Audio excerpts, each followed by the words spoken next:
The boy's name was Santiago. When he arrived with his flock at the site of an abandoned dark church, the air was already growing dark. The roof of the church had caved in long ago, and a massive Egyptian sycamore had grown right where a sacristy for storing clothes and abandoned objects once stood. He decided to spend the night there. He waited until all his sheep had entered through the ruined gate, and then placed some planks across the opening so they couldn't escape during the night. There were no wolves in that region, but once an animal had strayed during the night, and he had spent the entire next day searching for the lost sheep. He covered the ground with his cloak and lay down, using the book he had just finished reading as a pillow. Before sleeping, he reminded himself that he should start reading thicker books. They took longer to read, and at night they made more comfortable pillows. When he woke up, it was still dark. He looked up and saw the stars shining through the half-ruined roof. He thought, "I'd like to sleep a little more." He had dreamt the same dream as the previous week, and had woken up again before it ended. He got up, took a sip of wine, then picked up his staff and began waking the sheep that were still sleeping. He had noticed that when he woke up, most of the animals woke up too, as if some mysterious force linked his life to the lives of those sheep, which had been roaming the land in search of food and water for 2 years. He said softly, "They've gotten so used to me they even know my schedule." He paused for a moment and thought, maybe it was the opposite. Maybe he was the one who had gotten used to their schedule. But there were a few sheep that took a bit longer to wake up. The boy woke them one by one with his staff. He was always sure that the sheep could understand what he said. That's why he sometimes used to read them interesting parts of books, talk about the solitude and joy of a shepherd in the fields, or tell them the latest news from the towns he had passed through. But for the past 2 days, his topic of conversation had been only one thing: a young girl, the daughter of a merchant who lived in the town he would reach in 4 days. He had only been to that town once the year before. The merchant owned a fabric shop, and to avoid fraud, he preferred to have the sheep sheared right in front of him. A friend had shown the shop to the shepherd, and he had taken his sheep there. The merchant said he needed to sell some wool. The shop was busy, and he asked the shepherd to wait until the afternoon. The boy sat on the sidewalk in front of the shop, taking a book from his bag. A feminine voice beside him said, "I didn't know shepherds could read." She was a girl with a distinctly Andalusian face, with abundant black hair and eyes that vaguely recalled the ancient Moorish conquerors. The young man replied, "It's because I learn more from the sheep than from books." They talked for more than 2 hours. The girl told him she was the merchant's daughter, and spoke about life in that town, where every day was like the next. The shepherd talked about the plains of Andalusia, the latest things he had seen in the towns along his path, and was happy he didn't always have to talk to the sheep. The girl asked, somewhat arrogantly, "How did you learn to read?" "Like everyone else, in school." "So, if you know how to read, why are you just a shepherd?" The boy made an excuse to avoid answering that question. He was sure the girl would never understand. He continued recounting his travel stories, and those small, Moor-like eyes would widen and narrow with excitement. As time passed, the boy wished time would never end, that the girl's father would stay busy for a long time, and ask him to wait another 3 days. He realized he was feeling something he had never experienced before, the desire to stay forever in one town with that girl with the hair like a wind-blown mane. No day would be like the next with her. But finally, the merchant came and asked him to shear 4 sheep. Then he paid him the amount due and asked him to come back the next year. Now there were only 4 days until he reached that same town again. He was both excited and hesitant. Maybe the girl had forgotten him. Many shepherds went to that town to sell wool. He told the sheep, "It doesn't matter. I know other girls in other towns." But deep in his heart, he knew it did matter. And shepherds, like sailors and traveling salesmen, know a town where there lives someone who can make them forget the joy of simply traveling the world. The sun rose, and the shepherd urged the sheep towards the sun. He thought, these animals never need to make a decision. Maybe that's why they always stay with me. As long as the young shepherd knew the best pastures of Andalusia, they would always be his friends. even if all the days were alike and consisted of long hours that filled the time between sunrise and sunset. Even if in their short lives they had never read a single book and didn't understand the language of the people talking about news from the cities. They were content with their food and water, and that was enough. In return, they generously gave him their companionship and occasionally their meat. The boy thought, if I became a monster today and decided to kill them one by one, they would only realize it when the whole flock was almost destroyed. Because they trusted me, and they had forgotten to trust their own instincts, just because I led them to water and food. The boy slowly began to be surprised by his own thoughts. Maybe the church, with the sycamore growing on it, was casting a dark shadow over his thoughts. Maybe that's why he had the same dream for the second time and felt a growing resentment towards his ever-supportive companions. He took a sip from the wine left over from the previous night and wrapped his cloak around him. He knew that in a few hours, when the sun reached its zenith, the air would become so hot he couldn't drive the sheep across the plain. During this hour in summer, all of Spain slept. The heat would last until nightfall, and he would have to endure his cloak all that time. Yet whenever he thought of complaining about its weight, he remembered that it was precisely because of this cloak that he hadn't felt the morning cold. Then he thought, one must always be prepared for changes in weather and accept the weight of his cloak with gratitude. The cloak was, just like that other thing, a reason for existing. In these 2 years, he had traversed every plain of Andalusia, and now he knew every town in that region by heart. And that was the greatest reason for his life. He had planned to tell the girl this time why a simple shepherd knew how to read. He had studied at the seminary until he was 16.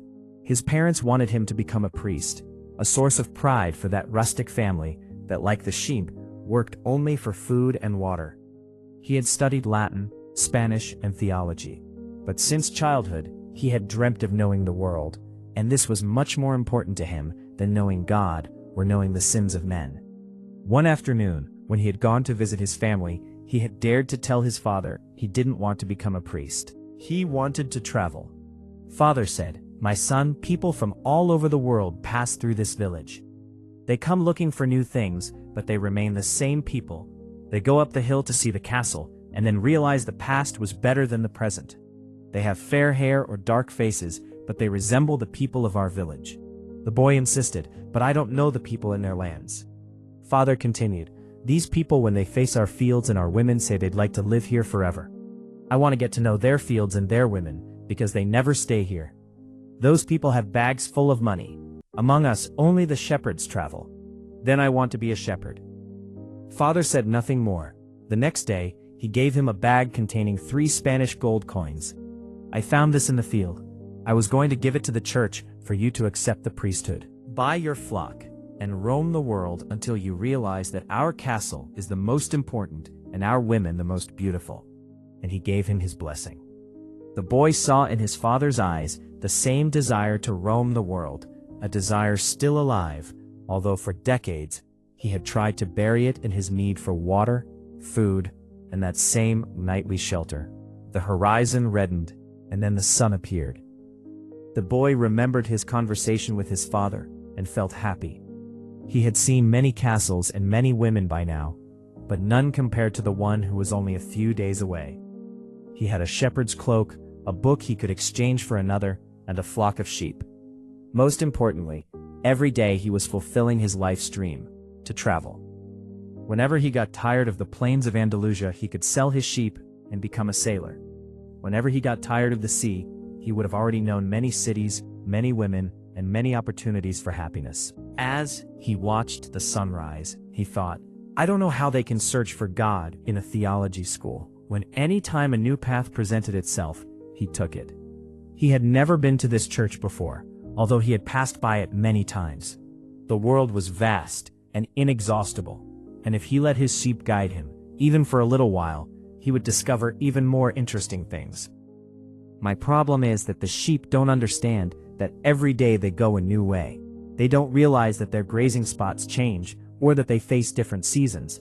Their only concern is water and food. Then he thought, maybe it's the same for all of us, except for me, who since meeting the merchant's daughter, doesn't think about other women. He looked at the sky, and based on his calculations, they would reach Tarifa by noon. He could exchange his book for a thicker one, buy a new wineskin, and get a shave and a haircut. He had to get ready to meet the girl, and he didn't want to think about the possibility that another shepherd with more sheep had come before him to ask for her hand. He looked at the sky again, quickened his pace, and thought an opportunity had arisen to fulfill a dream that made life interesting. Suddenly he remembered that in Tarifa lived an old woman who could interpret dreams, and he had dreamt the same dream again the night before. The old woman took the boy to a room at the back of her house, separated from the main hall by a curtain of colored plastic strips. Inside the room were a table, an image of the Sacred Heart of Jesus, and 2 chairs. The old woman sat down and asked him to sit too. Then she took both of the boy's hands and muttered a prayer under her breath. It sounded like a gypsy prayer, though he wasn't sure. He had met many gypsies on the road. They traveled but didn't keep sheep. People said gypsies lived by tricking others.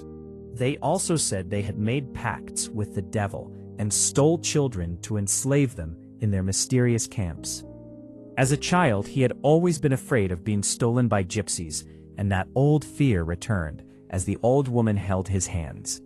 Trying to stay calm, he thought to himself, "But the image of the Sacred Heart of Jesus is here." He didn't want his hands to tremble and let the old woman see his fear. Silently, he recited an Our Father. The old woman said, "How interesting," without taking her eyes off his hands. Then she fell silent. The boy was getting nervous. His hands began to tremble involuntarily, and the woman sensed it. The boy quickly pulled his hands back, regretting coming to this house. "I didn't come here for palm reading," he said.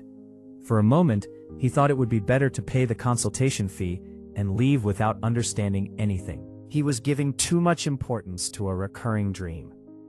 The old woman replied, "You came here to interpret a dream. Dreams are the language of God. When God speaks to the world in its language, I can interpret his words. But if he speaks to your soul in its own language, only you can understand it. But in any case, I still charge for my consultation." The boy thought, another trick. Nevertheless, he decided to take a risk. A shepherd is always at risk from wolves or drought, and that's what makes the shepherd's profession so exciting. He said, "For 2 nights in a row, I've had the same dream. I dreamt I was with my flock in the pasture when a child appeared and started playing with the animals. I don't like it when strangers touch my sheep. I'm afraid of strangers, but children can touch my sheep without frightening them. I don't know why or how animals understand human ages." The old woman said, "Go back to your dream. My fire is going out, and I have little time. Don't waste my time." The boy, a bit annoyed, continued, "That child played with the sheep for a while, and then suddenly took my hand and led me all the way to the Egyptian pyramids." He paused to see if the old woman knew what the Egyptian pyramids were, but she remained silent. Then he spoke the last 2 words slowly, so she would understand clearly. "At the Egyptian pyramids, that child said to me, 'If you come here, you will find a hidden treasure.' But just as he was about to show me the exact spot, I woke up, both times." The old woman was silent for a long time. Then she examined the boy's hands again carefully. "I don't want any payment from you now," she said. "But if you ever find the treasure, I want 1/10 of it." The young man laughed with relief. So he could save the money he had, thanks to a dream about hidden treasures. The old woman must be a gypsy. Gypsies are foolish. "All right then, interpret the dream," he said. "First, swear you'll give me 1/10 of your treasure in exchange for what I'm about to tell you." The young man swore. The old woman asked him to look at the image of the Sacred Heart of Jesus and swear again. Then she said, "This is a dream told in the language of the world. I can interpret it. But its interpretation is very difficult, so I think I deserve my share of your dream. The interpretation is this: you must go to the Egyptian pyramids. I've never heard anyone talk about the pyramids, but if a child showed them to you, it means they exist. You will find a treasure there that will make you rich." The boy was first astonished, then angered. He didn't need to seek out this old woman to hear that. Finally, he remembered he didn't have to pay. I didn't need to waste my time for this, he said. That's why I said it was a difficult dream. Simple things are the most extraordinary things, and only the wise can see them. And since I'm not wise, I must know other arts, like palm reading. But how am I supposed to get to Egypt? I only interpret dreams. I don't know how to fulfill them. That's why I have to live my life on what my daughters give me. And if I never get to Egypt, then I never get my share. It wouldn't be the first time. The old woman said nothing more. She asked the boy to leave, because she had already spent too much time with him. The young man left, disappointed, and decided never to believe in dreams again. He went to the shop, bought some food, exchanged his book for a thicker one, and sat on a bench in the square to enjoy the new wine he had bought. It was a hot day, and the drink, for a mysterious reason whose secret would never be revealed, was cool and refreshing. The sheep were in a stable at the city gate, with one of his new friends. He knew many people around there, and that was why he loved to travel. One always finds new friends, and yet, one doesn't have to stay with them every day. If a person always sees the same people, like at the seminary, he feels they become part of his life. And because they become part of our lives, they long to change our lives. If you don't act the way they expect, they criticize you, because each person thinks they know exactly how we should live. But they never know how they should live their own lives. Like the dream interpreter, who didn't know how to fulfill her own dreams.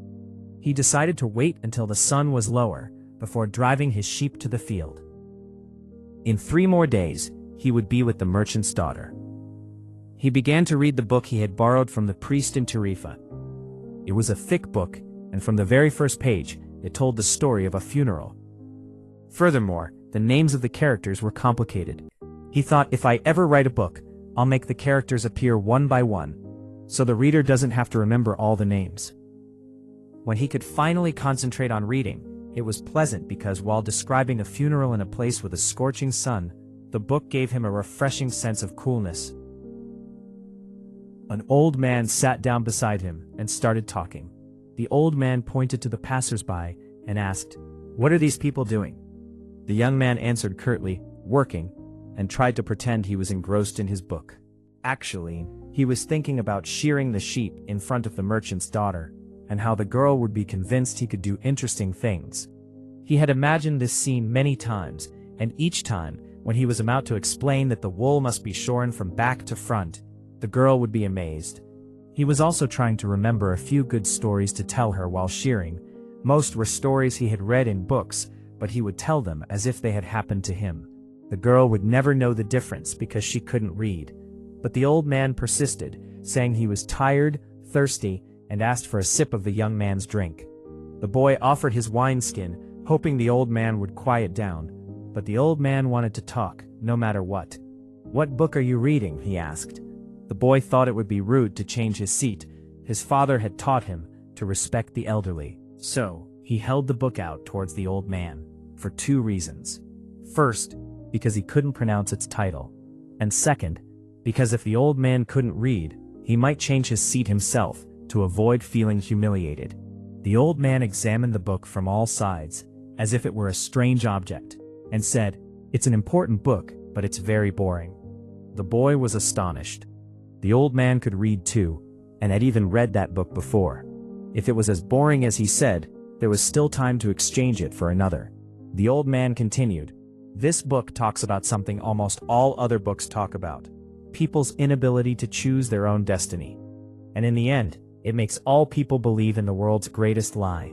The astonished boy asked, "What is the world's greatest lie?" "It's this, that at a certain point in our lives, we lose control of our lives, and from then on, fate rules our lives. That's the world's greatest lie." I wanted to be a priest, and I decided to become a shepherd. "That's better, because you like to travel." The boy thought he read my mind. Without showing any desire to return the thick book, the old man leafed through it. The boy noticed he was wearing strange clothing, like an Arab's, which wasn't unusual in this region. Africa was only a few hours away from Tarifa. One just had to cross the strait. Arabs were often seen shopping in the city, and several times a day they would chant their strange prayers. "Where are you from?" he asked. "From many places." "No one can be from many places. I'm a shepherd, and I go to many places, but I'm only from one place. I'm from a small town near an old castle. I was born there." Then we could say I was born in Salem. The boy didn't know where Salem was, but he didn't want to ask and feel humiliated by his ignorance. He stared at the square for a while. People came and went, all looking very busy, searching for something. He asked, "How is Salem?" "The way it's always been." That didn't help him. He only understood that Salem wasn't in Andalusia, or he would have heard of it. He insisted, "Do you live in Salem?" "What do I do in Salem?" The old man laughed heartily with a pleasant voice. "Well, I am the king of Salem." The boy thought, people say strange things. Sometimes it's better to be like the sheep, silent and only seeking food and water. Or better to be like books, which tell incredible stories when you feel like listening. But when you talk to people, they say things you don't know how to continue the conversation. The old man said, "My name is Melchizedek. I am the king of Salem and the priest of God Most High." When Abraham was returning from defeating the kings, Melchizedek went out to meet him, blessed him, and Abraham gave him a tenth of everything. His name first means King of Righteousness, and then King of Salem, that is, King of Peace. Without father, without mother, without genealogy, having neither beginning of days nor end of life, but resembling the Son of God, he remains a priest forever. Now consider how great this man was, to whom even the patriarch Abraham gave a tenth of the best spoils. Torah, New Testament, Letter of Paul to the Hebrews, chapter 7, verses 1 through 4. Enough. The old man was getting too curious about his life. "We have a problem then. As long as you think you have enough sheep, I can't help you." The boy was annoyed. He hadn't asked for help. It was the old man who had asked for wine, started the conversation, and paid attention to his book. "Give me my book back. I have to go after my sheep and continue on my way. Give me 1/10 of your sheep, and I'll teach you how to get to your hidden treasure." Then the boy remembered his dream, and everything became clear. The old woman hadn't taken any money from him. But this old man, maybe her husband, wanted even more money in exchange for non-existent information. The old man must be a gypsy. But just then, before he could say anything, the old man bent down, picked up a twig, and began to write in the sand of the square. As he bent down, something on his chest shone with such intensity it nearly blinded the boy. But with a quick movement, unexpected for a man his age, the old man turned and covered the shine with his robe. When the boy's eyes returned to normal, he could read what the old man was writing. There, in the sand of the main square of that small town, he read the names of his father and mother. He read the story of his life up to that moment, his childhood games, the cold nights at the seminary. He read the name of the merchant's daughter, which he hadn't known until then. He read things he had never told anyone, like the day he stole his father's gun to hunt deer, or his first sexual experience alone. The old man had said, "I am the king of Salem." Ashamed and astonished, the boy asked, "Why would a king talk to a shepherd?" There are logical reasons, but it's better to say the most important one is that you have managed to fulfill your personal legend. The boy didn't know what a personal legend was. It's what you have always wanted to do. Every person, at the beginning of their youth, knows what their personal legend is. At that point in life, everything is clear, everything is possible, and they are not afraid to dream and to yearn for what they would like to do with their life. However, as time passes, a mysterious force begins to try to prove that it's impossible to fulfill your personal legend. What the old man was saying didn't make much sense to the boy, but he wanted to know what these mysterious forces were. The merchant's daughter's mouth would drop open if she heard this. Forces that seem destructive, but in reality, they teach you how to fulfill your personal legend. They prepare your spirit and your will, because there is a great truth on this planet. Whoever you are, or whatever it is that you do, when you truly want something, it's because that desire originated in the soul of the universe. It's your mission on Earth. Even if it's traveling, or marrying the fabric merchant's daughter, or searching for a treasure. The soul of the universe is nourished by people's happiness or unhappiness, envy and jealousy. Fulfilling your personal legend is a person's only real obligation. Everything is one thing, and when you want something, all the universe conspires to help you achieve it." They were silent for a while, looking at the square and the people. "Why do you herd sheep?" "Because I like to travel." The old man pointed to a vendor of roasted corn with his red handcart, standing in the corner of the square. That corn seller has dreamed of traveling since he was a child, but he preferred to buy his corn cart, save money for years, and go to Africa for a month when he's old. He'll never understand that one always has the chance to fulfill one's dream. The young man thought out loud. He should have chosen to be a shepherd. The old man said he thought about it, but corn sellers are more respectable than shepherds. Corn sellers have homes, but shepherds sleep in the open. People prefer their daughters to marry corn sellers rather than shepherds. The boy's heart skipped a beat, thinking about the merchant's daughter. In her town, there was surely a corn seller too. And in the end, people's opinions about corn sellers and shepherds became more important to them than their personal legends. The old man leafed through the book and started reading one of its pages. The boy waited a while, and then, just as the old man had interrupted him, he interrupted his reading. "Why are you telling me all this?" "Because you are trying to live your personal legend, and you are on the verge of giving it up. And I always appear at such times. Always like this? Not always in this form, but I never fail to appear. Sometimes I appear as a good solution or a good idea. Other times, at a crucial moment, I make things easier, and so on. But most people don't notice me." The old man told how the previous week he had been forced to appear to a miner as a stone.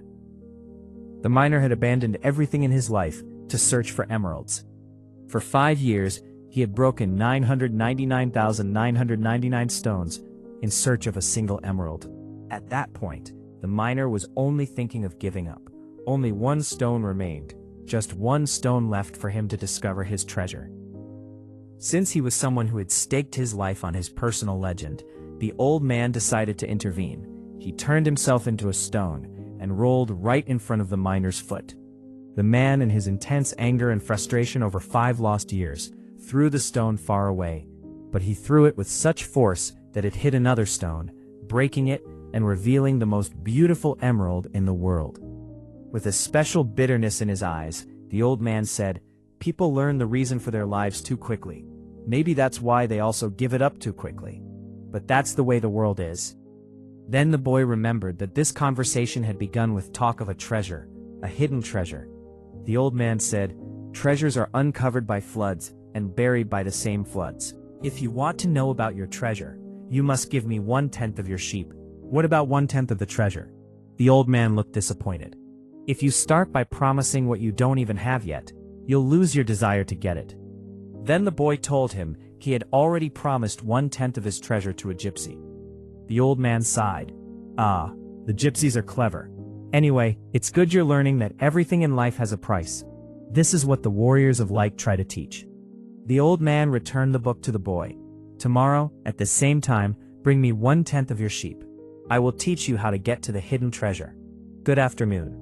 And he disappeared into a corner of the square. The boy tried to return to his reading, but he couldn't concentrate.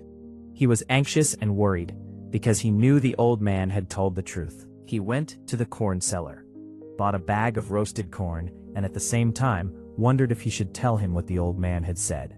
Finally, he thought, sometimes it's better to let things be and remain silent. If he said anything, the corn seller would spend 3 whole days thinking about abandoning everything, but he was already too used to his handcart. He could spare the corn seller that pain. He aimlessly started wandering the city until he reached the port. There was a small building there with a tiny window where people bought tickets to Africa. Egypt was in Africa. The ticket seller asked, "Can I help you?"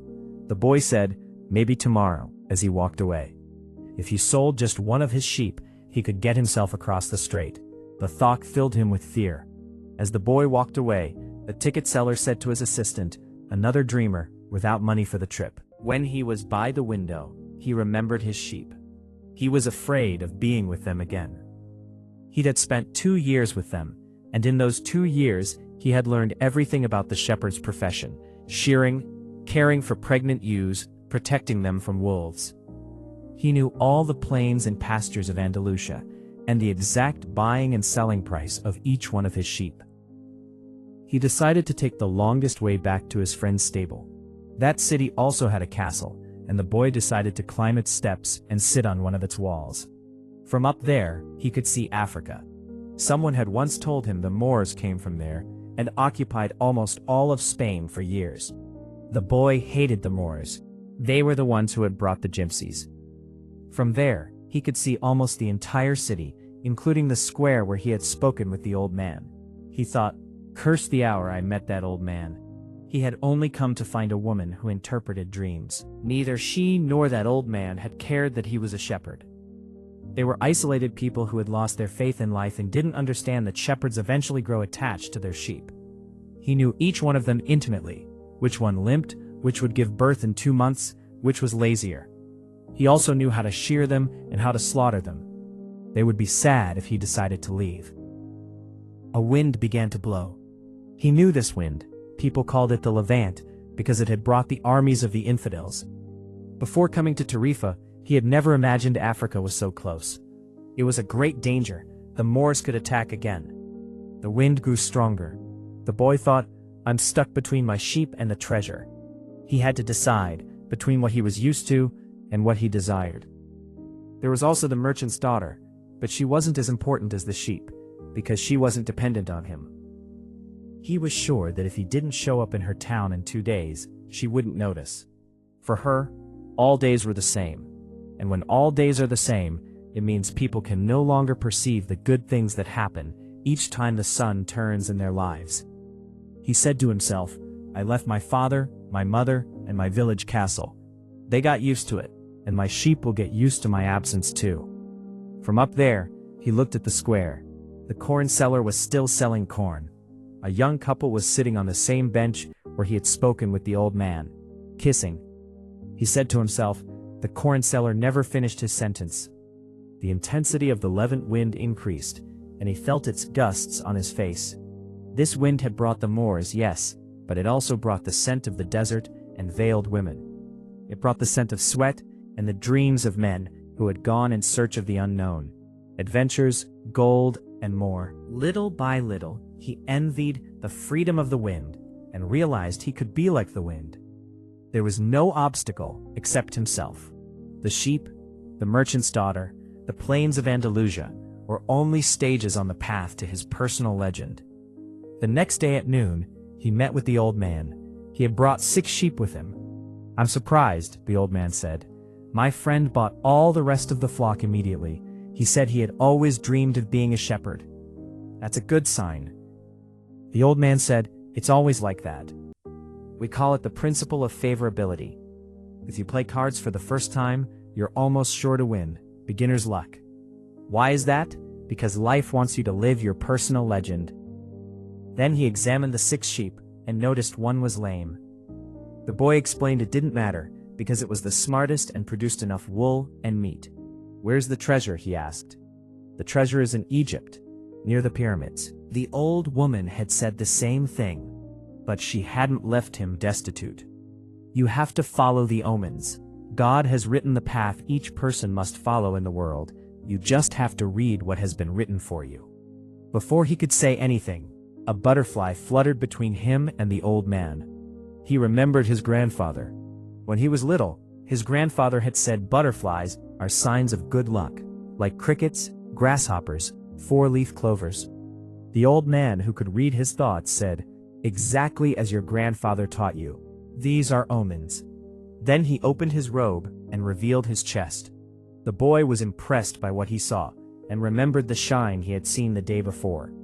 The old man was wearing a large gold breastplate encrusted with precious stones. He truly was a king.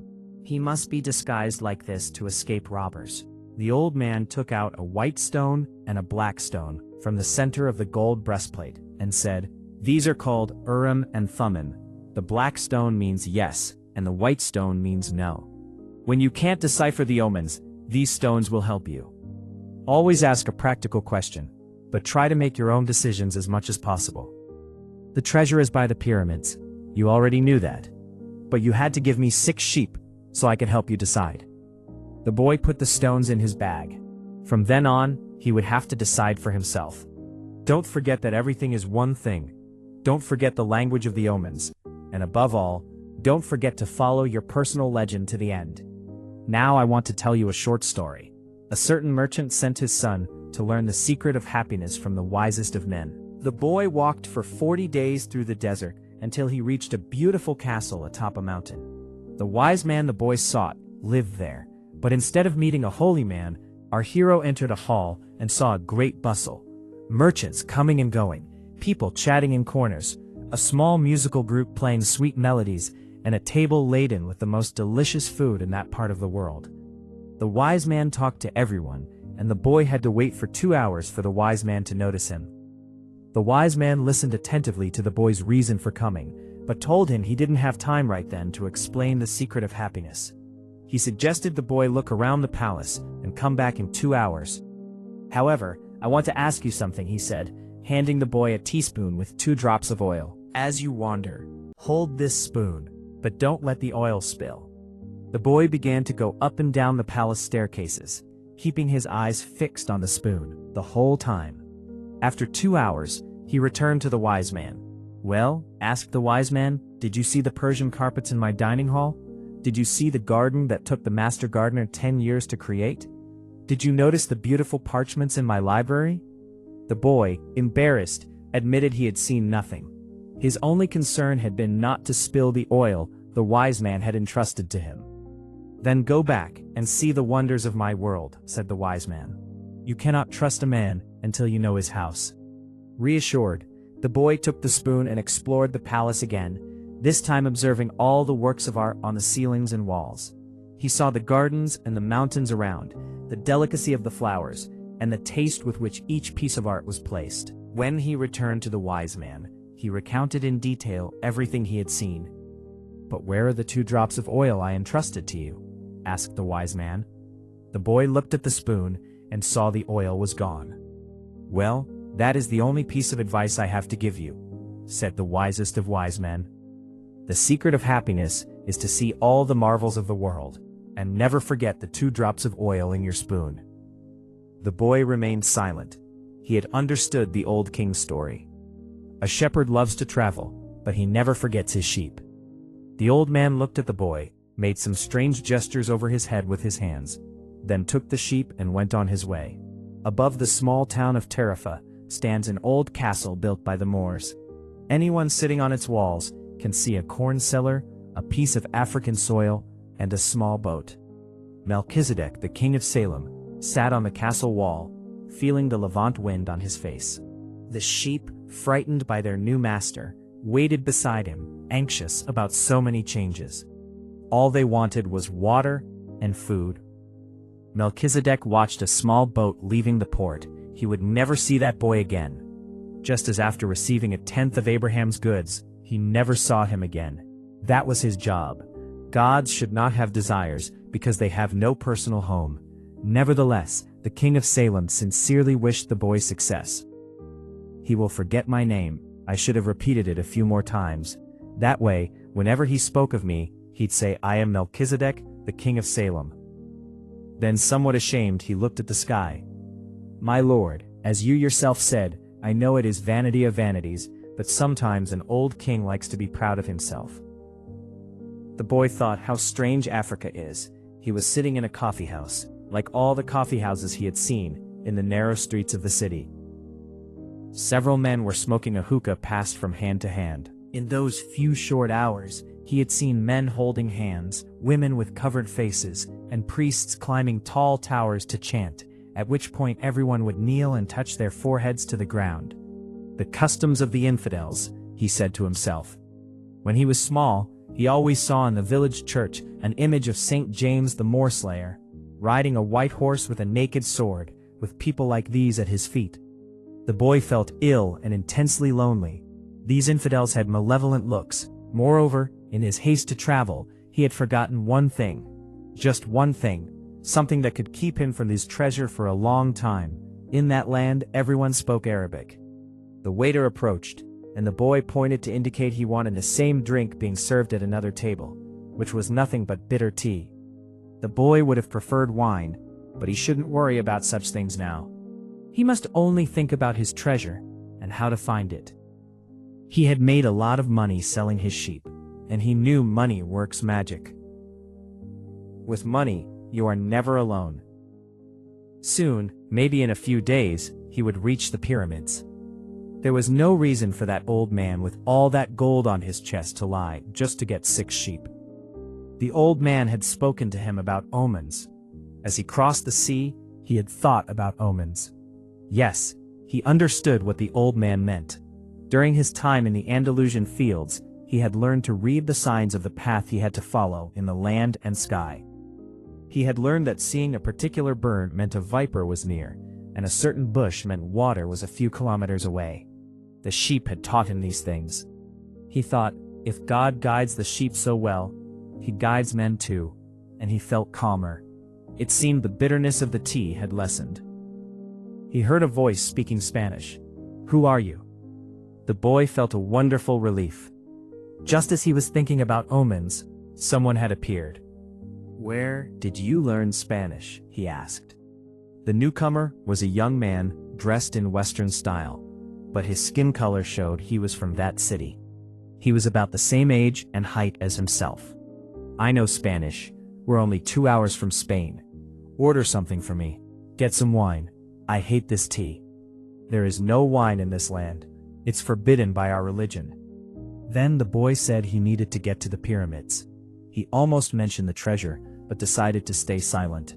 It was quite possible this Arab would also want a share of the treasure to take him there. He remembered the old man's words about offers. "I want you to take me there, if you can. I can pay you as a guide." "Do you have any idea how to get there?" The boy noticed the waiter approaching, listening intently to their conversation. He felt uncomfortable, but he had found a guide and didn't want to lose this opportunity. The newcomer continued, "You must cross the entire Sahara Desert. For that, you need money. Do you have enough money?" The boy found the question strange, but he trusted the old man who had told him that when you want something, all the universe conspires to help you. He took the money out of his pouch and showed it to the newcomer. The waiter also came closer and looked. He and the newcomer exchanged a few words in Arabic, and the waiter seemed angry. The newcomer said, "Let's go now. No need to stay here." The boy felt relieved. He got up to pay his bill, but the waiter grabbed him and started talking incessantly. The boy was strong, but he was in a foreign land. His new friend pushed the coffeehouse owner aside and pulled the boy towards the door. "He wanted your money. Tangier is not like the rest of Africa. We are in a port, and ports are always full of thieves." He could trust his new friend. He had helped him in a crisis. He took out his money pouch and counted the money. The other took the money and said, "We can reach the pyramids by tomorrow. But we must buy 2 camels." They set off through the narrow streets of Tangier. In every corner, vendors were selling their goods. Finally, they reached a large central square where the market was bustling. Thousands of people were talking, selling, and buying. Vegetables mingled with daggers, carpets with all kinds of pipes. But the boy never took his eyes off his new friend. After all his money was with him. He thought about taking it back, but thought it would be rude. He didn't know the customs of the Western land he had stepped into. He told himself it's enough to keep an eye on him. "I am much stronger than him." Suddenly, in the middle of the crowd, his eyes fell upon the most beautiful sword he had ever seen. Its scabbard was black and encrusted with jewels. The boy promised himself that after returning from Egypt, he would buy that sword. He asked his friend, "Ask the shopkeeper the price." But then he realized that while admiring the sword, he had been distracted for a moment. His heart tightened, as if his chest had suddenly contracted. He was afraid to look around, because he knew what he would face. His eyes remained fixed on the beautiful sword for a few moments, until he finally dared to turn around. People were coming and going in the market, shouting and buying. Carpets mingled with nutcrackers and copper trays. Men walked hand in hand down the street, women with veiled faces, the smell of spicy food. And nowhere did he see his friend's face. He still tried to think he had lost him by accident. He decided to wait right there for him to return. Soon after, a man climbed one of the towers and began to chant. Everyone in the square knelt and touched their foreheads to the ground, and they too began to chant. Then, like a group of worker ants, they packed up their wares and left. The sun had also begun its descent. The boy watched the sun for a long time, until it too disappeared behind the surrounding white houses. He remembered that very morning, when the sun rose, he was on another continent. He was a shepherd with 60 sheep, and was going to meet a merchant who had a daughter. That morning, he knew everything that was supposed to happen that day. But now, as the sun set on the horizon, he was in another country, a stranger in a strange land, unable even to understand their language. He was no longer a shepherd, and he had nothing left in life, not even money to return and start over. He thought, all this happened between the sunrise and sunset of this same sun. And he felt sorry for himself, because sometimes, in a time as short as a simple cry, everything in life can be turned upside down before you can get used to it. He was ashamed to cry. He had never cried in front of his sheep. But the market was empty, and he was far from his homeland. So he cried. He cried because God was not just, and gave such a reward to those who believed in their dreams. He said to himself, I was happy with my sheep, and I always shared my happiness. People saw me coming and welcomed me warmly. But now I am sad and unhappy. What will I do from now on? I will be bitter and trust no one, because one person betrayed me. I will hate those who find hidden treasures. And I will always try to protect the little I have, because I am too small to embrace the world. Then he opened his bag to see what was inside. Maybe there was a leftover sandwich from the ship. But he only found the thick book, his cloak, and the 2 stones the old man had given him. Seeing the stones brought him a strange calm. He had traded 6 sheep for 2 precious stones set in a gold breastplate. He could sell the stones and buy a ticket back. He thought, from now on I must be smarter.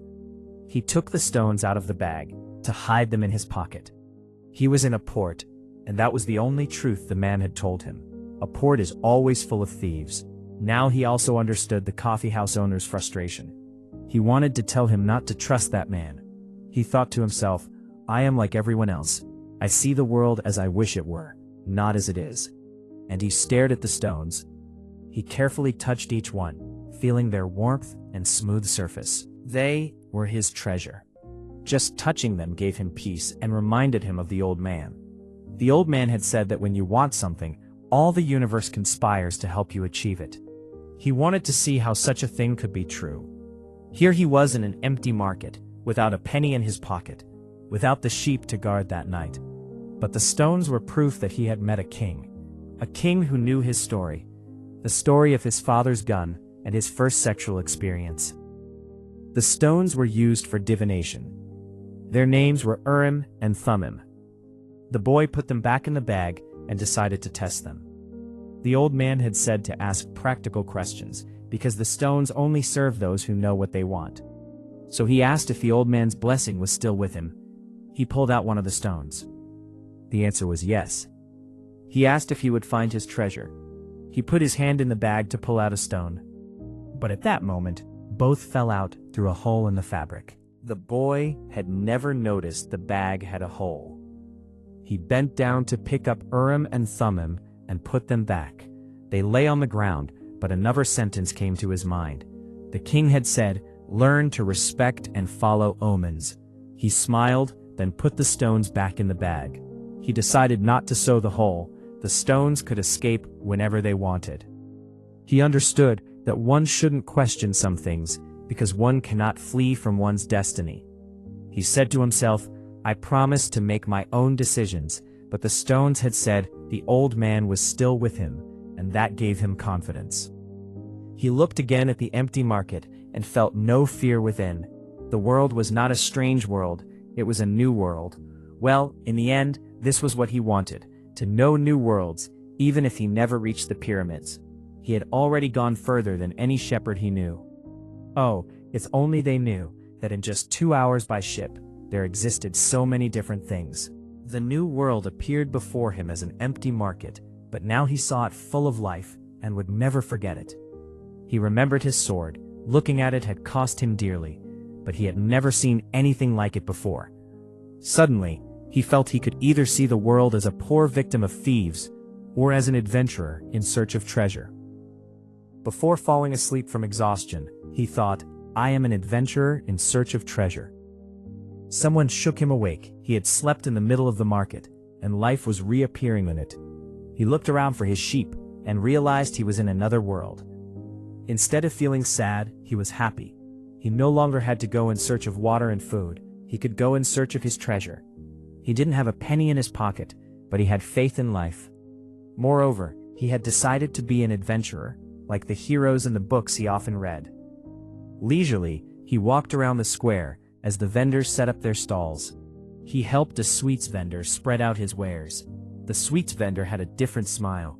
He was happy, awake for living, ready to start a good workday. A smile that somehow reminded him of the old man's smile, the same mysterious old man and king he had met. He thought, this sweets vendor isn't baking sweets out of a passion for travel or to marry a merchant's daughter. He bakes sweets because he likes doing this, and he realized that he could do what the old man did. He could understand whether someone was close to their personal legend or far from it just by looking at them.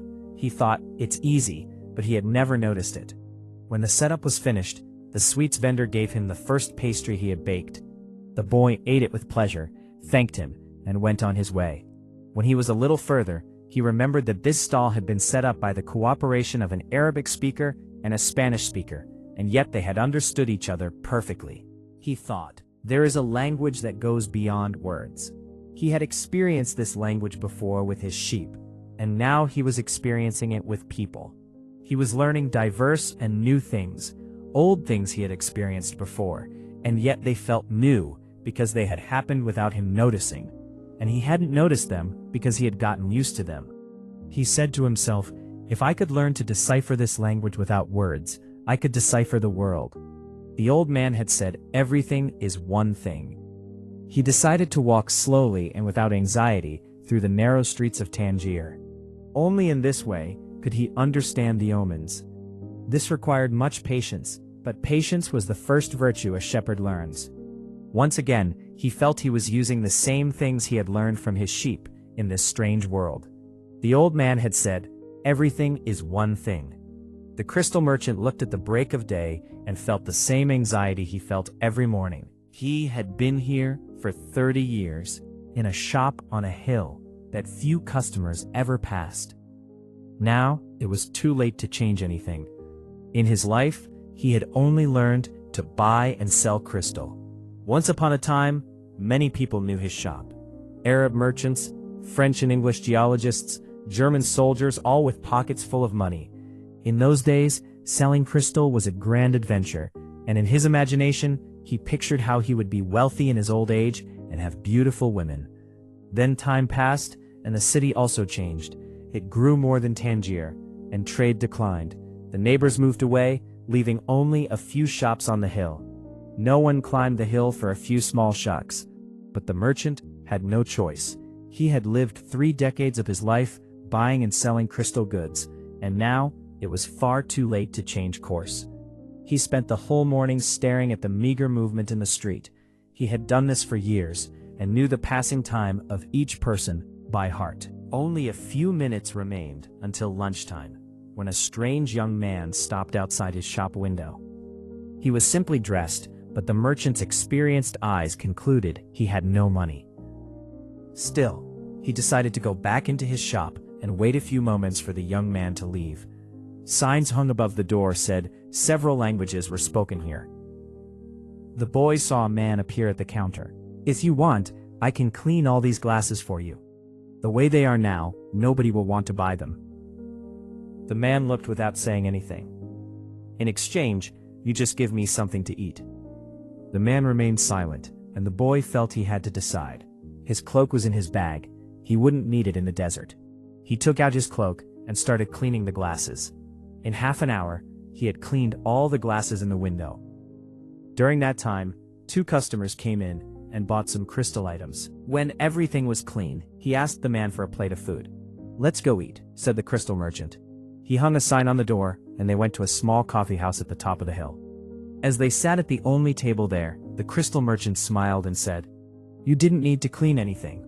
The Holy Quran tells us to feed the hungry. Then why did you let me do it? Because the crystal was dirty, and both you and I needed to cleanse our minds of impure thoughts.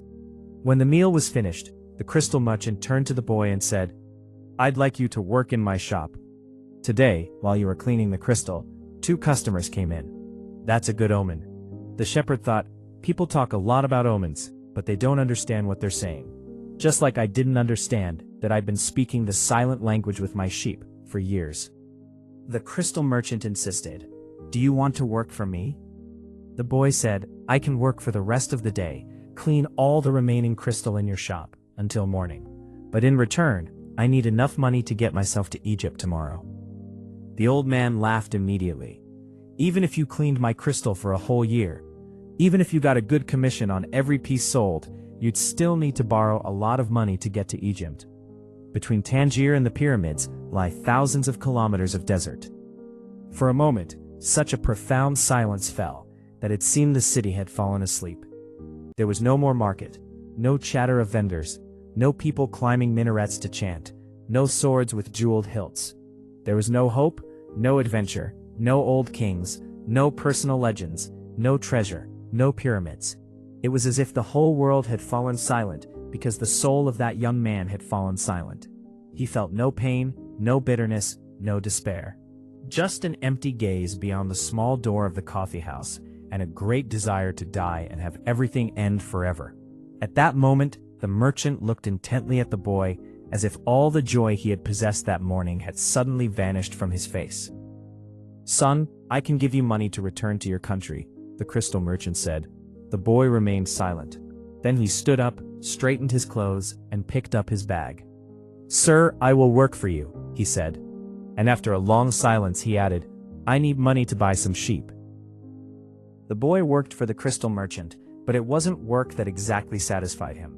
The merchant stood behind the counter all day, grumbling, Be careful with the merchandise, don't break anything.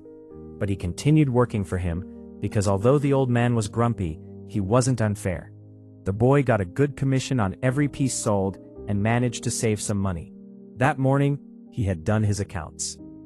If he worked every day like this, he would need a whole year to buy some sheep. The boy said to the crystal merchant, I want to build a display case for the crystal. We can put it outside the shop to attract the attention of anyone passing down the hill.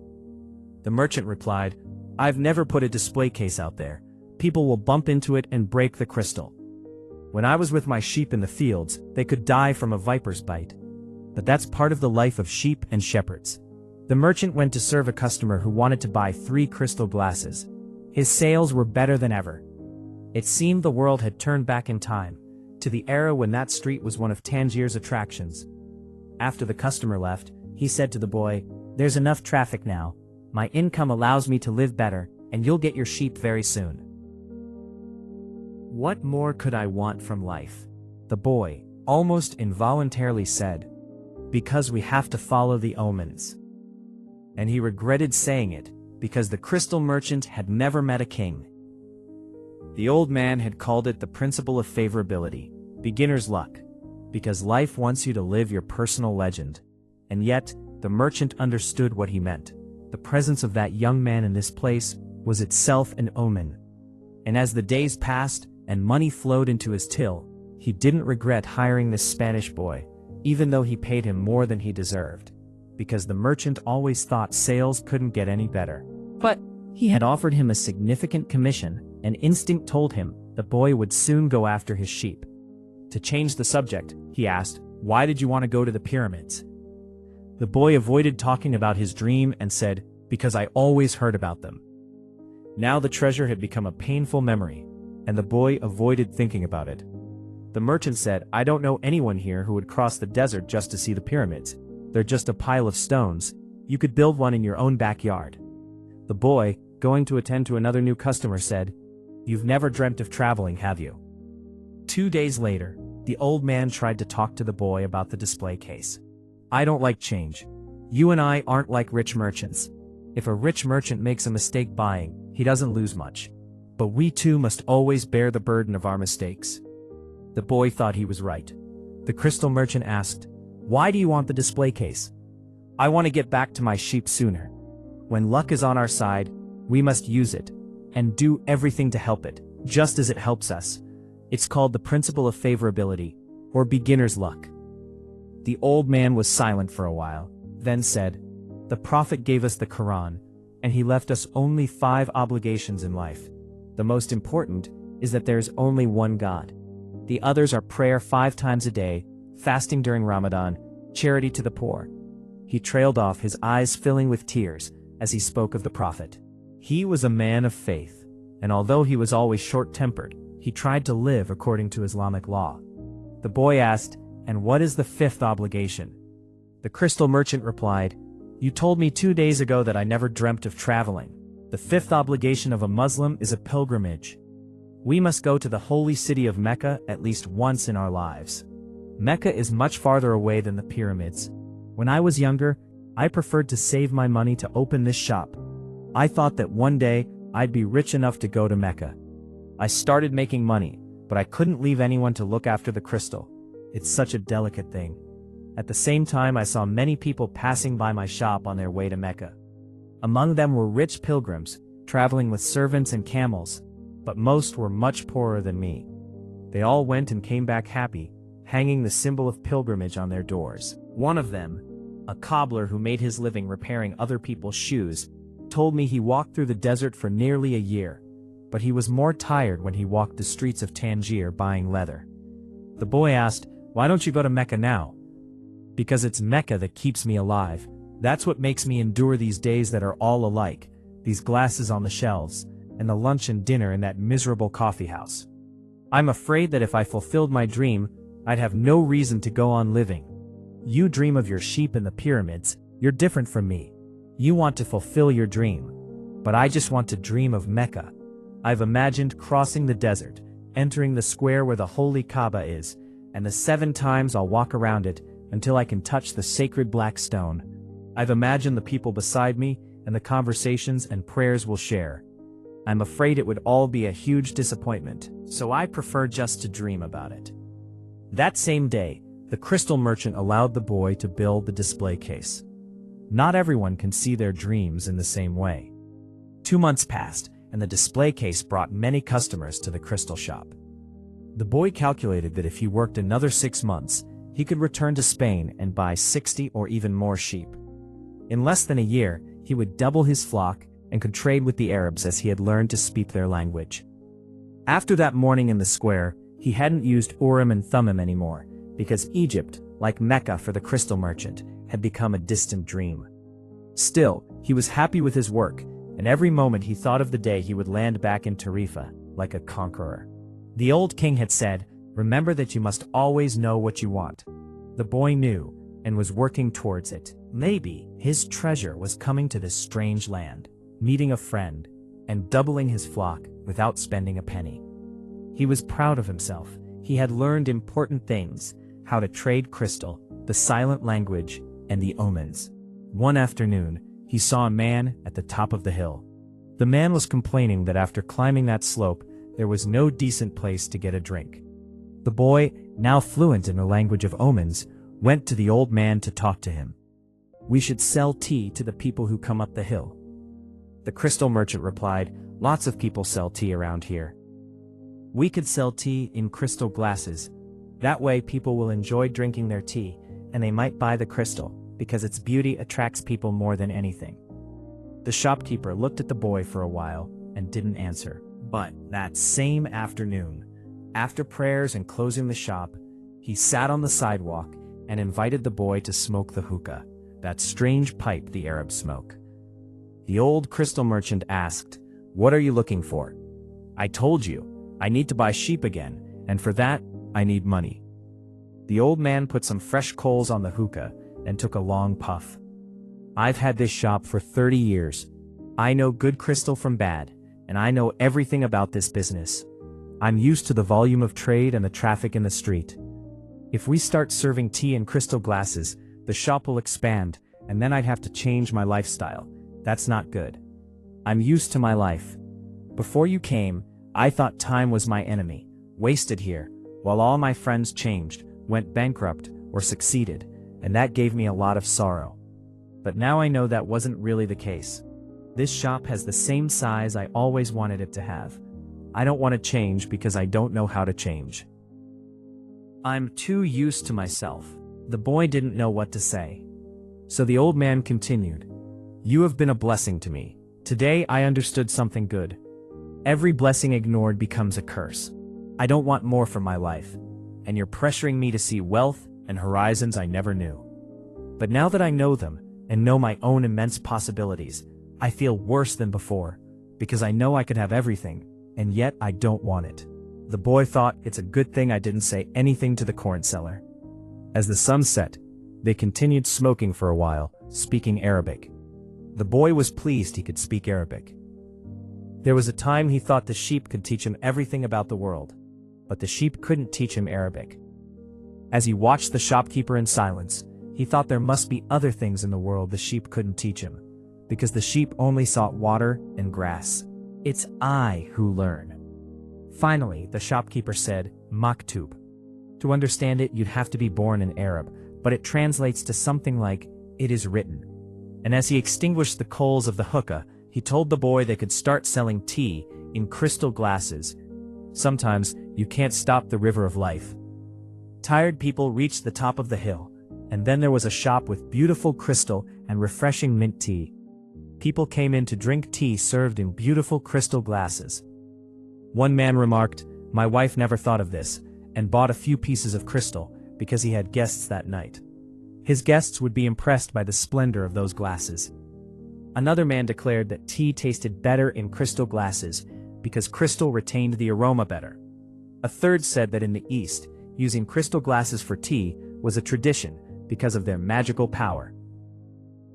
In no time, the news spread, and many people climbed the hill to see the shop that had given new life to an ancient craft.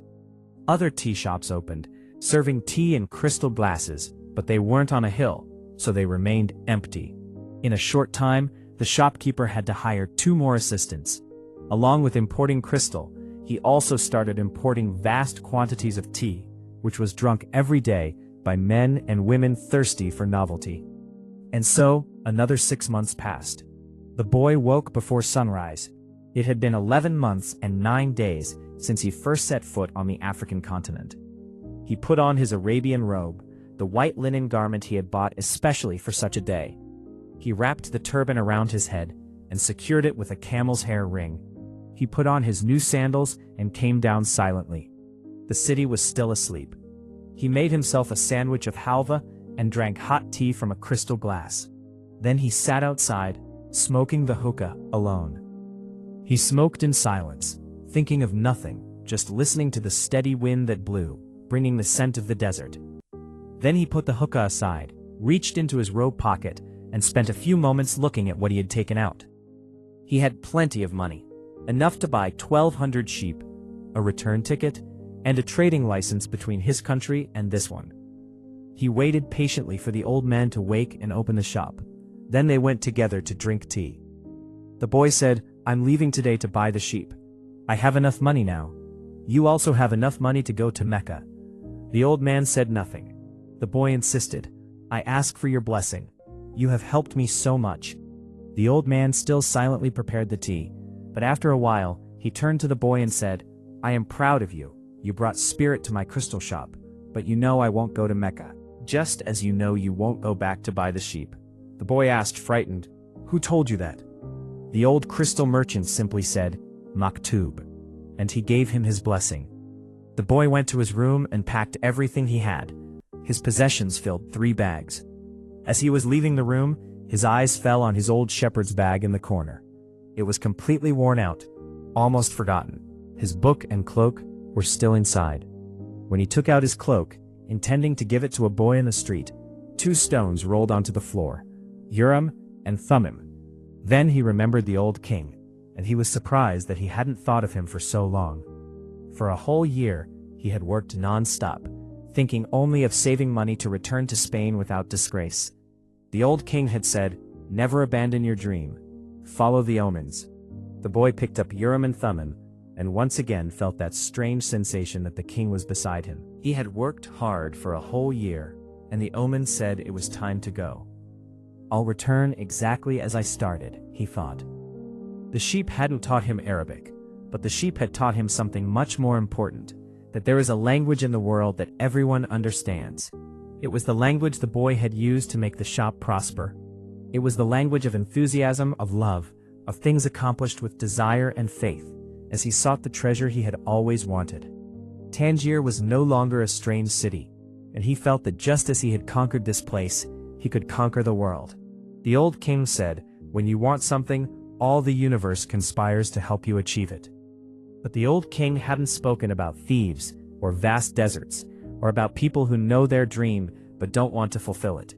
The old king hadn't said that the pyramids were just a pile of stones, and anyone could have a pile of stones in their backyard. And he had forgotten to mention that when you have enough money to buy a flock larger than your previous one, you should buy it. The boy picked up his bag and placed it beside his other bags. But he would miss that time and all the good things he had learned. His confidence had grown, and he had the desire to conquer the world. "I'm going back to the fields I know, to lead my sheep again." But he was not happy with his decision. He had worked a whole year to fulfill a dream that became less important every moment, because maybe it wasn't his dream. Who knows? Maybe it was better to be like the crystal merchant, never go to Mecca, and live with the hope of going there. He held Urim and Thummim in his hand, and the stones conveyed to him the strength and will of the old king. By chance, it occurred to him that perhaps this too was an omen. He reached the coffee house he had entered on his first day. The thief was no longer there. The coffee house owner brought him a cup of tea. He thought, "I can always go back to being a shepherd. I learned to care for sheep and will never forget it. But maybe I'll never get another chance to go to the Egyptian pyramids." The old man had a gold breastplate and knew his story. He truly was a king, a wise king. The plains of Andalus were only 2 hours away by ship, but a vast desert lay between him and the pyramids. He realized he could look at his situation in a different way. In fact, he was 2 hours closer to his treasure, even if covering those 2 hours had taken almost a year. "I know why I want to go back to my sheep. I know my sheep. They don't require much, and they can be very loving. I don't know if the desert can be loving, but the desert that hides my treasure, if I can't reach it, I can always go home." But life had suddenly given him enough money and enough time. At that moment, he felt immense joy. He could always return to shepherding and his sheep. He could always return to the crystal shop. Perhaps the world had many other hidden treasures, but he had had a recurring dream and met a king. That didn't happen to just anyone. As he left the coffee house, he was happy. He remembered that one of the merchants who brought goods for the crystal shop came with caravans that crossed the desert. He squeezed Urim and Thummim in his hand. He remembered that because of those 2 stones, he was back on the path to his treasure.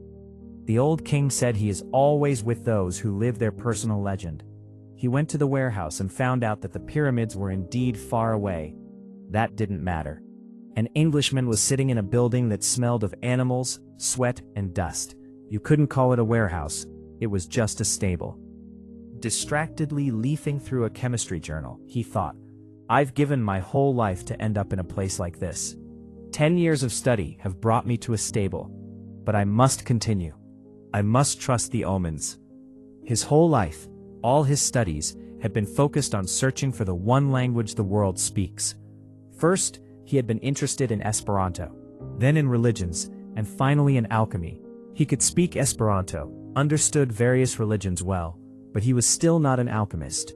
He had managed to discover important things, but his research had reached a point where he could go no further. He had tried to contact alchemists, but they were strange people who only thought of themselves and almost always refused to help. Who knew? Maybe they had discovered the secret of the great elixir called the Philosopher's Stone, and for that reason were bound to silence. So far, he had spent part of his inheritance on a fruitless search for the Philosopher's Stone. He had been to the best libraries, bought the most important and rarest books on alchemy. In one of them, he discovered that a famous Arab alchemist had come to Europe years ago, and they said he was over 2,000 years old and had discovered the Philosopher's Stone and the elixir of youth. The Englishman was impressed by this story. He had gone, but one of his friends, returning from an archaeological expedition in the desert, told him about an Arab man with extraordinary powers. The whole story could be just a myth. His friend said he lived in an oasis called Al-Fayoum, and people said he was 200 years old and could turn any metal into gold. The Englishman couldn't hide his excitement.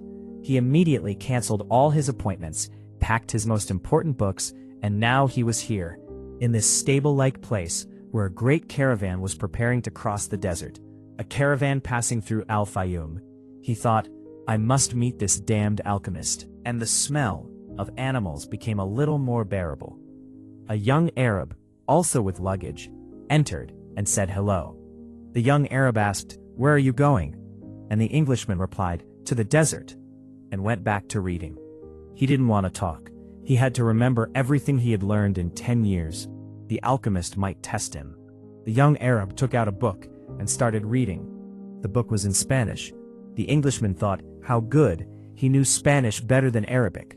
And if this boy was going to Al-Fayoum, he'd have someone to talk to when he wasn't busy with more important things.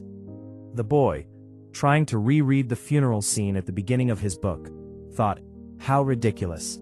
I've been trying to read this book for almost 2 years and still haven't gotten past these first few pages.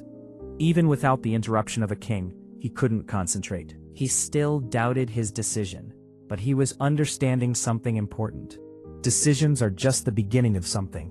When you make a decision, you are actually diving into a strong current that will carry you to places you never dreamed of when you made the decision. To confirm his reasoning, he thought, when I decided to go after my treasure, I never imagined I'd end up working in a crystal shop. In the same way, regarding this caravan, I can make a decision, but its path will always remain a mystery. In front of him sat a European man, who was also reading a book. The European was an unpleasant man, and when he entered, he had looked at the boy with contempt. They could have been good friends, but the European had cut off their conversation. The boy closed his book. He didn't want to do anything that would make him resemble that European. He took Urim and Thummim from his bag and started playing with them. The stranger cried out, Urim and Thummim. The boy desperately hid the stones in his pocket. They're not for sale, he said. The Englishman said, these stones aren't worth much. They're just crystalline stones, nothing more. There are millions of these crystals on Earth. But for someone who understands, these are Urim and Thummim. I didn't know they existed in this part of the world. The boy said, they were a gift from a king. The stranger was startled. Then he reached into his pocket and, trembling, took out 2 identical stones. Did you speak of a king? The boy asked. And you don't believe kings talk to shepherds? This time it was he who wanted to end the conversation. On the contrary, shepherds were the first to recognize a king that the rest of the world didn't. So it's very likely that a king would talk to shepherds. And worried the boy might not understand, he continued, it's written in the Holy Bible, the same book from which I learned about Urim and Thummim. These stones were the only form of divination God permitted. The priests carried them in a gold breastplate. The boy was happy to be in that stable. The Englishman, thinking aloud, said, maybe this is an omen. The boy's curiosity grew. Who talked to you about omens? This time, the Englishman closed the journal he was reading and said, in life, everything is an omen. The universe was created in a language that all creatures understand, but they have forgotten it. I, among many others, am searching for this universal language. That's why I'm here now. I have to meet a man who knows this universal language. An alchemist. The warehouse keeper interrupted them. He was a burly Arab and said, you're in luck. A caravan is leaving for Al-Fayoum today. The boy said, but I'm going to Egypt. Al-Fayoum is in Egypt. What kind of Arab are you? The boy said he was Spanish, and the Englishman was delighted. Although dressed in Arab clothes, at least he was European. After the burly Arab left, the Englishman said, they call omens luck. If he could, he'd write a great encyclopedia about the signs of luck and chance. That's how the universal language is written.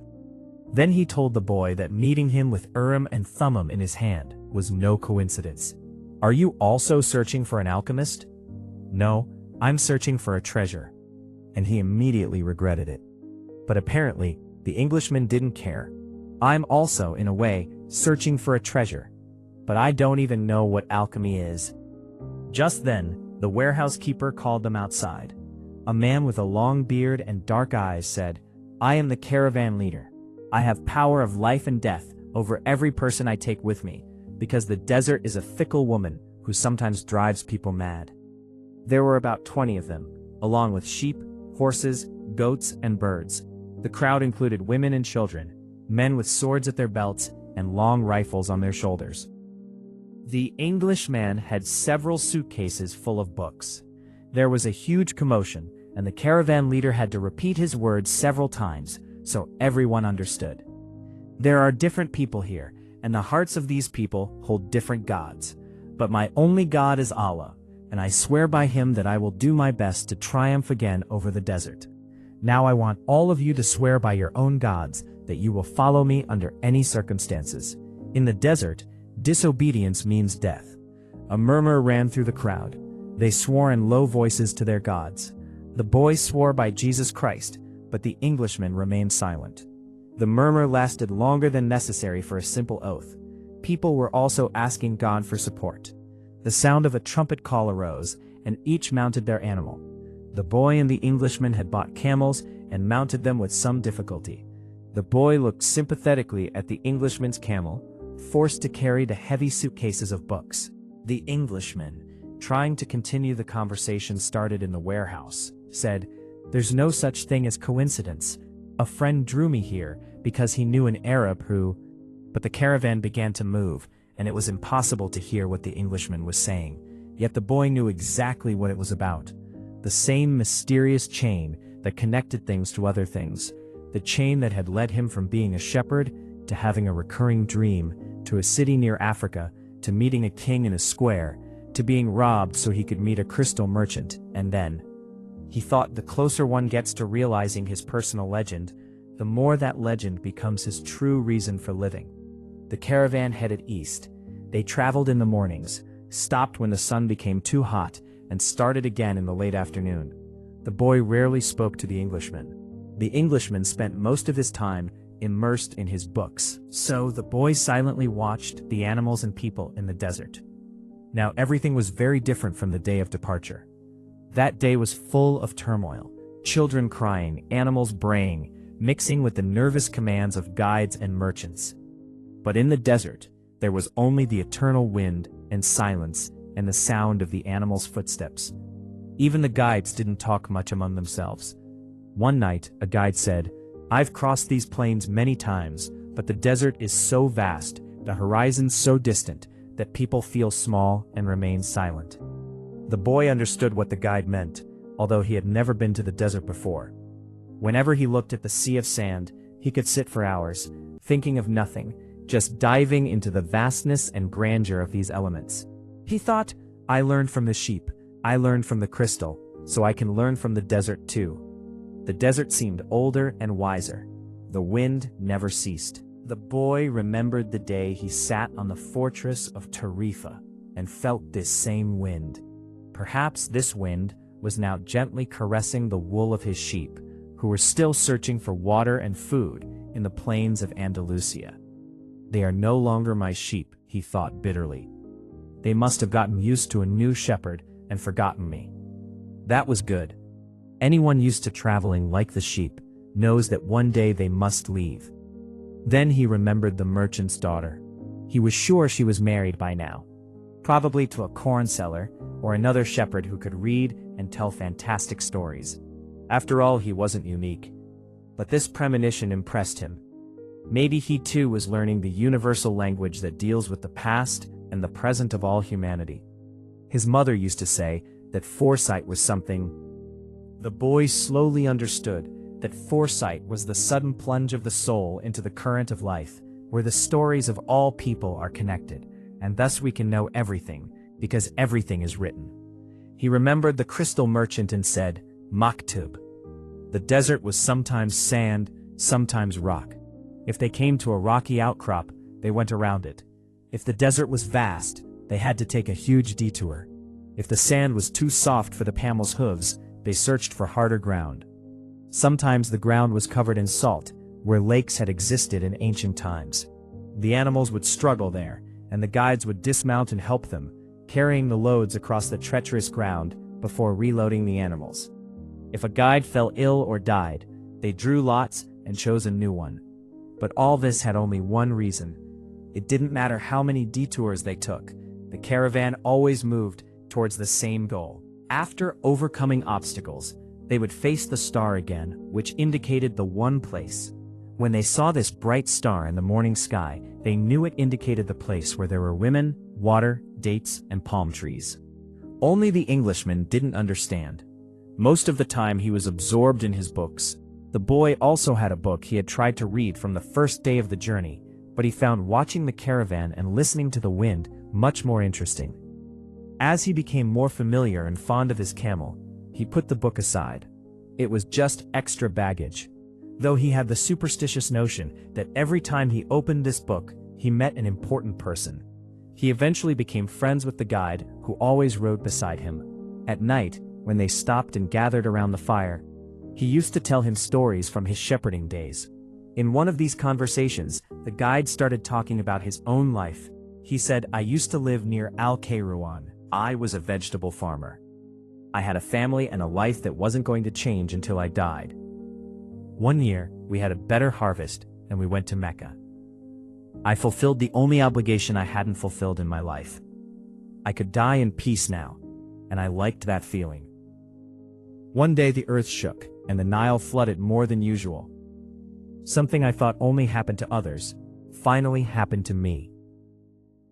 My neighbors were afraid of losing their olive trees in the flood. My wife was afraid the water would take our children. And I was afraid of seeing the destruction of my life's work. But there was no choice. The land became barren, and I had to choose a new way of life. And now I am a guide. I understand the word of God better now. No one is afraid of the unknown, because everyone has the ability to get what they want and need. What we should fear is losing what we have, our life or our crops. But when we understand that our story and the story of the world were both written by the same hand, we lose our fear. Sometimes at night, caravans would meet. They always had something the other needed, as if truly everything was written by one hand. The guides would exchange information about storms, and everyone would gather around the fire, telling stories of the desert. At other times, mysterious masked men would arrive. They were Bedouins, guarding the caravan routes, giving information about robbers and barbarian tribes. They came in silence and left in silence, with their black robes and masks that only showed their eyes. One such night, the guide came to the fire near the boy and the Englishman and said, "Rumor has it there's been fighting between the tribes." All three fell silent. The boy noticed the air was thick with fear, though no one said anything. He was experiencing the silent language again, the universal language. After a while, the Englishman asked, "What danger is there?" The guide said, "Whoever steps into the desert cannot return. When we cannot go back, we must only think of the best way forward. The rest, including the danger, we leave to Allah." And he ended his sentence with the specific word, maktub. After the guide left, the boy said to the Englishman, "You should pay more attention to the caravans. They detour many times, but they always move towards the same destination." The Englishman replied, "And you should read more about the world. Books are like caravans." The large group of people and animals began to move faster. After the silent days, even the nights, when everyone used to gather around the fire and talk, gradually fell silent. One day, the caravan leader decided that no more fires should be lit, to avoid attracting attention. The travelers formed a circle with the animals and slept in the middle to protect themselves from the cold night. The leader posted armed guards around the group. One night, the Englishman couldn't sleep. He called the boy and they went for a walk in the surrounding hills. The moon was full, and the boy told the Englishman his story. The Englishman was fascinated by the shop that prospered after the boy started working there. He said, "That's the principle that moves everything. In alchemy, it's called the soul of the world. When you want something with all your heart, you are closest to the soul of the world. It's always a positive force." He also said that this gift wasn't exclusive to humans. Everything on earth has a soul. Mineral, vegetable, animal, or just a simple thought. Everything on or under the earth is constantly transforming, because the earth is alive and has a soul. We are part of this soul, and we rarely know that it always works in our favor. But you must understand that even in the crystal shop, the glasses themselves were working towards your success. The boy stared at the moon and the desert sand for a while, then finally said, "I'm watching the caravans move across the desert. The caravan and the desert speak the same language, and that's why the desert allows the caravan to enter. It tests it at every step, and whenever it sees the caravan is in complete harmony with it, it lets it reach its destination. If any of us fails to understand this language with all our courage, we die the first day." They continued watching the moon together. The boy continued, "This is the magic of omens. I've seen how the guides read the signs of the desert, and how the soul of the caravan speaks to the soul of the desert." After a while, it was finally the Englishman's turn to talk. He said, "I should pay more attention to the caravan, and I should read your books." The Englishman's books were strange, dealing with Mercury, salt, dragons, and ancient kings. But he couldn't understand much. However, there was a theme repeated in almost all the books. Everything was just a manifestation of one thing. In one of them, he discovered that the most important alchemical text consisted of only a few lines, written on a simple emerald. The Englishman, pleased to be teaching the boy something, said, "The Emerald Tablet. So what are all these books for?" "For understanding the meaning of these lines." But he didn't seem very convinced by his own answer. The most interesting book for the boy was one that told the stories of famous alchemists, men who dedicated their entire lives to purifying metals in their laboratories, believing that if a metal were heated for years and years, it would eventually free itself of all its individual properties, leaving only the soul of the world. This single entity allowed alchemists to understand everything on earth, for it was the language through which all things communicated.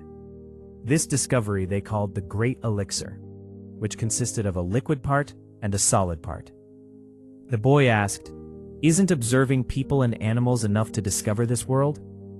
The Englishman replied, annoyed, "You're afflicted with the mania of simplifying everything. Alchemy is a serious matter. One must act exactly as the masters teach." The boy learned that the liquid part of the Great Elixir was called the Elixir of Youth, which besides preventing aging, also cured all illnesses. The solid part was called the Philosopher's Stone. The Englishman said, "Discovering the Philosopher's Stone is not easy at all. Alchemists spent years in their laboratories, watching the fire that purifies metals. They looked at the fire so much that they gradually lost all their worldly vanities. Then, one beautiful day, they would realize that the purification of the metals had led to their own purification." The boy remembered the crystal merchant, who had said that cleaning the glasses was good for both of them, freeing them from impure thoughts. He became more and more convinced that alchemy could be learned in everyday life. The Englishman added, "Furthermore, the Philosopher's Stone has an astonishing property. A tiny sliver of it can transform vast quantities of metal into gold." This sentence made the boy interested in alchemy. He thought, with a little patience, one could turn everything into gold. He read the stories of many who had succeeded: Helvetius, Elias, Fulcanelli, Geber. They were amazing stories. They all lived their personal legends to the end. They traveled, met wise men, performed miracles in front of unbelievers because they possessed the Philosopher's Stone and the Elixir of Youth. But when he wanted to learn the method of achieving the Great Elixir, he became completely lost. There were only a few pictures, cryptic instructions, and incomprehensible texts. One night, he asked the Englishman why they wrote so obscurely.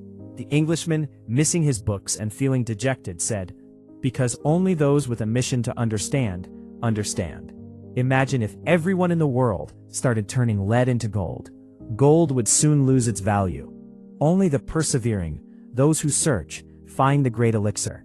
That's why I'm here in the desert, to meet a real alchemist who can help me uncover that secret." These books were written centuries ago. In those days, there was no printing press.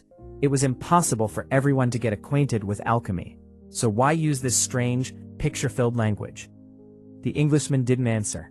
He said he had been observing the caravan for days, but hadn't discovered anything new. The only thing he noticed was that talk of war was increasing day by day. One fine day, the boy returned the books to the Englishman. The Englishman asked, expectantly, "So, did you learn much?" He needed company to forget his fear of the war. "I learned that the world has a soul, and whoever understands that soul, understands the language of all things. I learned that many alchemists lived their personal legends and ended up discovering the soul of the world, the philosopher's stone, and the elixir of youth. But above all, I learned that these things are so simple they could be written on an emerald." The Englishman was disappointed. Years of studying magical symbols, difficult words, laboratory apparatus, none of it had affected this boy. He thought his soul must be too primitive to understand this. He took back his books and put them in the bags hanging from his camel. "It taught me nothing either." And the boy returned to watching the silent desert and the dust raised by the animals' hooves. He repeated to himself, "Each person has their own way of learning. His way is not my way, and my way is not his. But we are both searching for our personal legends, and I respect him for that." From then on, the caravan traveled day and night. The veiled messengers appeared every moment, and the guide who had befriended the boy explained that the war between the tribes had begun. If they reached the oasis, they'd be lucky. The animals were tired, and the travelers became quieter each day. The silence at night became more frightening, and the cry of a camel, which was just a camel's cry, now frightened everyone and could be a sign of an attack. But the guide, not too afraid of the threat of war, said to the boy one night while eating a bowl of dates without fire or moonlight, "I'm alive. When I'm eating, I think of nothing but eating. If I'm moving, I just walk. If one day I have to fight, that day will be as good a day to die as any other. Because I don't live in the past or the future. I have only the present, and that's what interests me. If you can always be in the present, you are a happy person. You'll understand that there is life in the desert, that the sky has stars, and that warriors fight because this is part of humanity. Life is a celebration, a grand feast, because life is always the moment we are living in, and only that moment." 2 nights later, as the boy was getting ready to sleep, he looked at the star he followed at night, and noticed the horizon seemed lower, because hundreds of stars were visible above the desert horizon. The guide said, "That's the oasis." "Then why don't we go there now?" "Because we must sleep." When the sun began to rise, the boy opened his eyes. Before him, where the tiny stars had been the night before, an endless row of palm trees covered the entire desert. The Englishman, who had just woken up, shouted, "We made it!" But the boy was silent. He had learned silence from the desert, and was happy just seeing the palms ahead. He still had a long way to go to the pyramids, and one day this morning would become just a memory. But now he was only in the present moment, in the celebration the guide had spoken of, and he was trying to live this moment with the lessons of the past and the dreams of the future.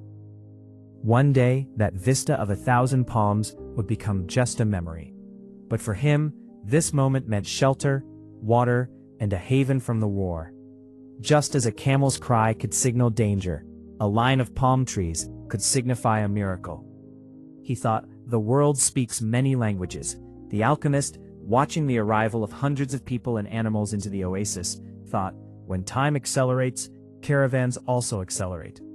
Dust covered the desert sun, and excited children jumped up and down at the sight of strangers. The alchemist saw the tribal chieftains approach the caravanserai and talk for a long time. None of this interested the alchemist. He had seen many people come and go, but the oasis and the desert remained the same. He had seen kings and beggars walk on the sand, which was constantly reshaped by the wind. But the sand remained the same sand he had known since childhood. Yet he couldn't resist the small joy of life that every traveler felt when the green of the palms appeared before their eyes after enduring that yellow land and blue sky. He thought, maybe God created the desert so that man could smile at the palm trees. Then he decided to attend to practical matters. He knew that with that caravan came a man to whom he had to teach some of his secrets. The omen said so. He didn't know the man yet, but his experienced eyes would recognize him when he saw him. He hoped he would be as capable as his previous apprentice. He thought, I don't know why these things have to be transmitted orally, precisely because they were secrets. God reveals his secrets generously to all his creatures.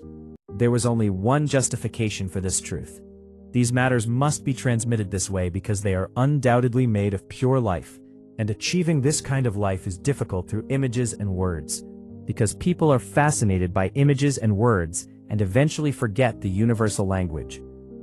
The newcomers were immediately brought before the chiefs of the Al-Fayoum tribes. The boy couldn't believe what he saw. The oasis was not just a well with a few trees, as he had read in a history book.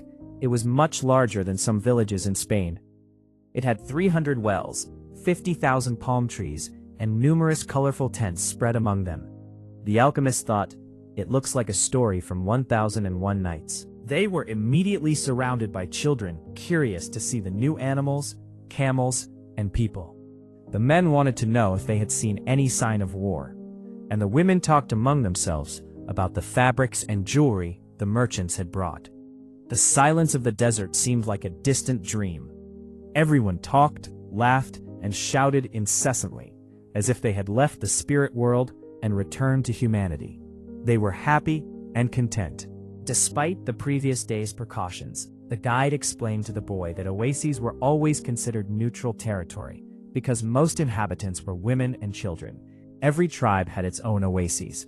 Thus, warriors went to fight in the desert sands, leaving the oases as sanctuaries. The caravan leader had difficulty gathering everyone and then announced his orders. They were to stay there until the fighting between the tribes ended. They were welcomed as guests and had to share the tents of the oasis dwellers. The best places were given to them. This hospitality was the command of Sharia law. Then he asked everyone, including his own guards, to hand over their weapons to the men appointed by the tribal chieftains. The caravan leader explained this was the rule of war. Oases could not shelter armies or armed warriors. To the boy's astonishment, the Englishman pulled an antique pistol from his vest pocket and handed it to the weapon collector. The boy asked, "Whose gun is that?" The Englishman replied, "It's to help me learn to trust people." He was happy his search was over, but the boy thought of his treasure. The closer he got to his dream, the harder things became. What the old king called beginner's luck was no longer working. He knew that what was happening now was a test of the perseverance and courage of someone seeking their personal legend. Therefore, he could not be hasty or impatient. If he did, he would eventually fail to see the signs God had placed along his path. The boy, astonished, thought to himself, God placed them along my path. Until that moment, he had considered omens a worldly thing, like eating or sleeping, or like seeking love or a job. He had never thought it was a language God used to show what one must do. He repeated to himself, I must not be impatient. As the guide said, eat when it's time to eat, and walk when it's time to walk. The first day, everyone slept from exhaustion, even the Englishman. Away from him, the boy shared a tent with 5 young men about his own age. They were natives of the desert and wanted to hear stories about the big cities. The boy told them about his life as a shepherd and was about to tell them about his experience in the crystal shop when the Englishman entered the tent. Dragging him outside, he said, I've been looking for you all morning. You have to help me find the alchemist's dwelling. Initially, he had tried to find him alone, but an alchemist must behave differently from other oasis dwellers. It was quite possible he had a perpetually lit furnace in his tent. They walked so much, they became convinced the oasis was larger than they had imagined. There were hundreds of tents. The Englishman and the boy sat near one of the oasis wells. The Englishman said, We've lost almost an entire day. The boy said, Maybe we should ask others. But the Englishman didn't want his presence in the oasis to be noticed by others. He hesitated, but finally agreed and asked the boy, who knew Arabic better, to do it. The boy approached a woman who had come to the well to fill a goatskin and asked, Good evening, madam. I'd like to know if there is an alchemist in this oasis and where he lives. The woman replied she had never heard of him and immediately left. But before leaving, she gestured to the boy that he should not speak to women dressed in black, as they were married. He had to respect tradition. The Englishman was disappointed, He had come all this way for nothing. The young man was also sad. His companion was also seeking his personal legend, and when someone does that, the whole universe tries to help them achieve what they want. This was what the old king had said. The boy said, "I've never heard of an alchemist either, otherwise I'd have tried to help you myself." Something shone in the Englishman's eyes. "That's it. Maybe no one here knows what an alchemist is. Ask about a healer of the people's ailments." Several women in black came to draw water, and although the Englishman insisted, the boy didn't ask them. Finally, a man approached. The boy asked, "Do you know anyone here who heals people's ailments?" The man, clearly frightened by these strangers, replied, "Allah cures all ills. Are you looking for sorcerers?" And after reciting a few verses from the Quran, he went on his way. Another man approached, very old, carrying only a small bucket. The boy repeated the question. The Arab answered his question with another. "Why are you looking for such a man?" The boy said, "Because my friend has traveled for months to meet him." The old Arab thought for a moment and said, "If such a man exists in this oasis, he must be very powerful. Not even the chieftains of this desert can visit him whenever they want. Only he can decide on the time of the meeting. You must wait until the war ends. Then leave with the caravan. Don't try to enter the lives of the oasis people." And he left. But the Englishman was happy. They were on the right track. Finally, a girl came who wasn't dressed in black. She carried a jug on her shoulder and a headscarf covered her head, but her face was visible. The boy approached to ask about the alchemist. Then it seemed as if time stopped, and the soul of the world appeared before him with all its power. When he saw her black eyes and her lips hesitant between a smile and silence, he understood the most important and wisest language the world speaks, the language everyone on earth can understand in their hearts. Something older than humanity and the desert itself, yet which everywhere, whenever two pairs of eyes meet, surfaces with all its force, just as those two pairs of eyes met by the well.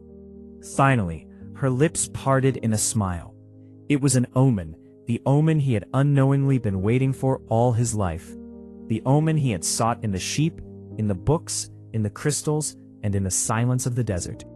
This was the pure language of the world, needing no explanation, because the universe has no need to explain itself as it continues on its infinite path. The only thing the boy understood at that moment was that he was before the woman of his life, and without needing words, she knew it too. More than anything in the world, he was convinced of this. His fathers and his fathers' fathers had said that to marry, one had to go courting, get engaged, get to know the other, and have money. Perhaps those who said that had never understood the universal language. Because when someone is immersed in this language, it is easy to understand that there is always someone in the world waiting for another, whether in the desert or in great cities. And when these two meet and their eyes meet, the whole past and the whole future lose all importance, and only that moment exists. And this is an unbelievable faith, that everything under the sun is written by one hand, the same hand that awakens love, the same hand that for each person who works, rests, or searches for treasure under the sun, creates a soulmate, because without it, their dreams would have no meaning.